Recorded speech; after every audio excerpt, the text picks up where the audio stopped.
Hey, it's SgtLocksmith here. Alright, we're going to do a quick video for you on replacing your battery on your 4-button remote-headed key on your Ford.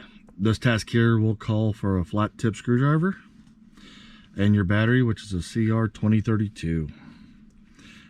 I will also show you a little trick that we do.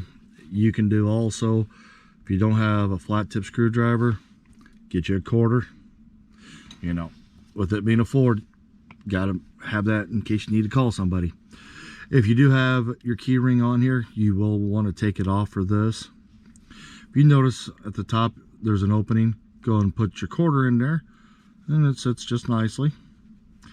And go ahead and rotate your quarter, and you notice it just popped open. That's what you want it to do. Go and take your fingers, spread the two halves apart. If it doesn't want to, as you can tell, this one's here is giving me some resistance. Take that quarter and just run it up a little and twist it again, and the two halves come open. Now that you have it open, you see your batteries right here. If you have a fingernail, you can just lift it out like so. This is a new remote that we are using, so we're going to replace the battery. We're not going to replace this battery, but you will need to slide the battery in towards this area first to get it to go in. So with that, we'll put it down, push down and inward, now down, and it latches.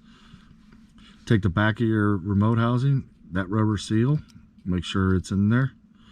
This is what seals the two halves. Go ahead and squeeze the two together. You'll hear it snap. You will have that gap along here, which is normal, but you have just changed your battery on your Ford using a quarter. Thanks for watching SgtLocksmith, and let's be safe out there.